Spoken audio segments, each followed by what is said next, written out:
Teenage Strangler. It's a cult classic horror film made right here in Huntington, and you'll get a chance to see it on the big screen next week. Local filmmaker Dylan Smith is hosting the 60th anniversary screening at the Foundry Theater in downtown Huntington at City Hall, and he is here with Ted Klemper, who actually might know that name if you're living around Huntington, but Ted starred so cool. in Teenage Strangler back in 1964. How does it feel to have all of this attention now after all these years?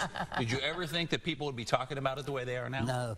Matter of fact, after 30 years, Jack Hoover's came to me. He found out about it, and he wanted to have a 30th anniversary. And I said, Jack, I'm in business. Yeah. People don't know me. Nobody has time for that, right? But we gave it to charity, and it was a lot of fun then. I bet. Yeah. Well, we've got some clips, and I want to see them, and you'll have to point out which one you are. Okay. He's right there behind the guy speaking. Oh, okay. And you said, Dylan, you said Ted was in, when you see him, point him out. He was in how many scenes? So I think Ted is in about 11 scenes of this movie. 11 scenes. He plays a gang member of a drag strip group that wears a leather jacket with a bulldog There's insignia. Huntington High right there, the old Huntington High. Yep. And so he wears the leather jacket, and so... It's interesting, you know, the leather jackets. Yeah. This was kind of a low-budget movie. Okay. They borrowed them from the Huntington City Police and took the insignias off of them. How much fun was it to do it, though? Like you and all your friends being part of it. And then it got part of it got lost, and it never came out. It wasn't until quite a few years later the Jewish church actually found it as a fundraiser and started. And in the community room at the synagogue, they did it as a fundraiser. They showed the movie at the synagogue. Yeah. And then it kind of went into hiding again in somebody's box. And then this guy, right? Tell us about your interest in this, Dylan. Sure. So I love movies. I love horror. I love the genre. And so a few years ago, a guy was like, "Oh, dude, there was a really sort of a cult classic shot in Huntington, West Virginia, and it's gone on to have some big cultural relevance." And you hadn't heard of it?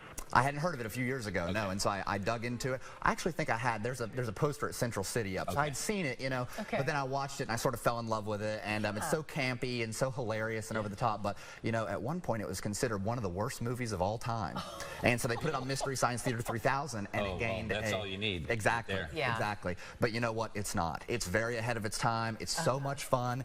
It actually came out 15 years before Halloween with Michael Myers. Yeah. And so it has so many tropes and cliches that are, you know, very prevalent in modern horror, and it's sort of a proto-slasher, or like, you know, a proto-Halloween or something like that. But it's hilarious. It's not scary at all. Yeah. It's very fun. If you know anything about H.G. Lewis and the movie 2000 Maniacs, those kind of movies that were in the 1960s, they had an audience, and people, you know, that's the thing. People would go to drive-ins to see movies like this. Yeah, so that's the funny thing. This movie actually, it was shot on 5 different reels, and all the reels were shipped to New York to be edited. One of the reels was actually on a separate plane, and that reel went missing. That's the one that went missing? Yeah, so it was going to be a 90-minute movie. It's actually only 55 minutes long. Yeah. So there is a section where a police officer says, "Another girl was killed in Canova." We don't see that scene. So it's sort of been lost to the sands of time, and that's sort of what Ted has helped me fill the gaps in with. So we did an interview with Ted that's going to come out on a Blu-ray of the film soon. And interesting. Yeah, and so it ended up premiering in Atlanta at a drive-in because of the 55-minute time slot. Right. Well, now, Ted, I think I spotted you in a big fight scene. You'll have to tell us, is that correct? I saw a guy in a leather jacket, and there was like a fight scene going on. Was that you? Yes.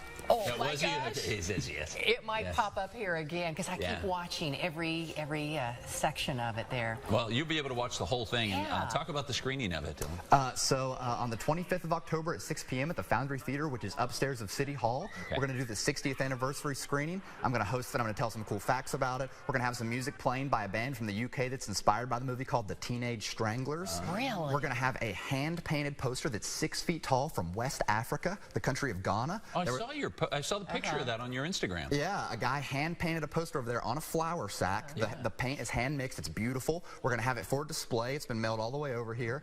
We're also going to sell prints of that and a new poster that's been painted exclusively for the film. That's so cool. Yeah, it's going to be awesome. There's also going to be a short film premiering, The Ghost of Fifth Street Hill, something that we did beforehand. So there's a short film, interview with Ted, posters for sale, T-shirts for sale. It's going to be awesome. You're going to have to get a new leather jacket just for the premiere next week. Sounds like it. Dylan, Ted, thank you so much for coming in. Thanks for having us. Can't wait to see it.